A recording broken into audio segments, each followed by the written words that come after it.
Welcome. We are Team Mini. I am Steve.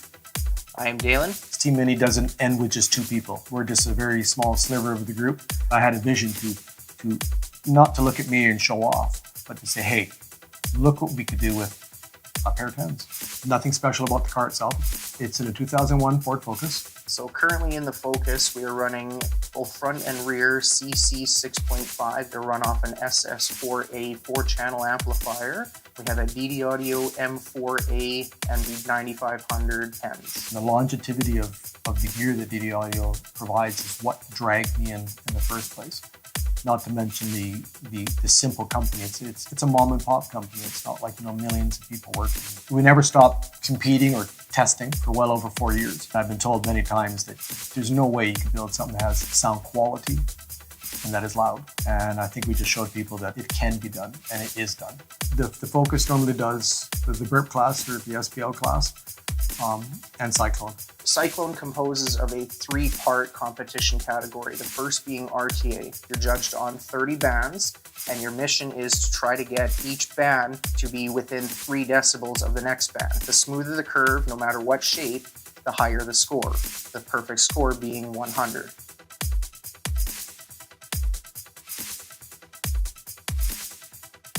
And then the second portion is the install.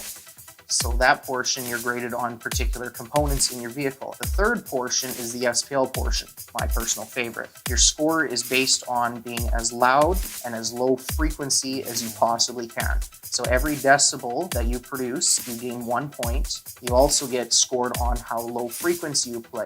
Steve's car in particular can play 26 hertz at an abnormally high level for a vehicle of this nature. In the end of its run, it was able to produce some pretty monster scores.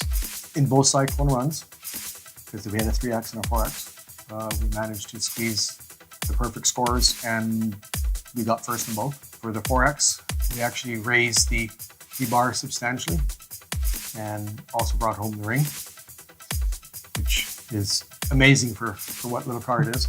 We've been doing competition for a while. I've only been doing it for about 5-6 years. Steve's been doing it for a lot longer.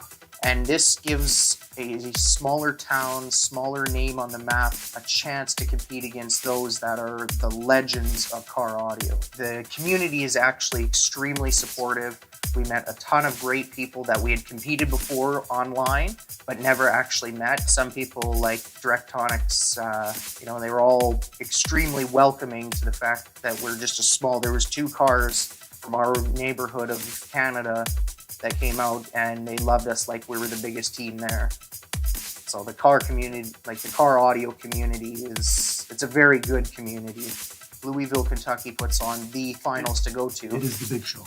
So it's our dream and our passion to be able to come down from a small area, very secluded out of DB drag racing as a totality, and come and show them that what Canada is really made of. I'm not sure what it is in miles, but it's about 3,100 kilometers from our house to the actual competition itself. There's a 38.5-hour drive, which did result in Team Mini also taking home an award this weekend for greatest distance traveled, as he had come the farthest to be there for that show to do what he needed to do. It was day and night, 3 drivers, each vehicle, rotating, taking naps in the back. Blew out a tire at the same time. Yeah, so wow. We really appreciate having us here. I'm sure Steve really appreciates it. It's still soaking in. It just got our championship. 7 years making. And it wasn't a fluke. It wasn't a fluke. The car did its job. Yep. Thanks everybody for watching. Thanks for taking your time to check out the car. Thanks, check out our build. DD. Thank you, DD Audio, for giving us. Of course, FX too, but without the right platform to come from, it would just be a waste. Absolutely. So looking forward to next season.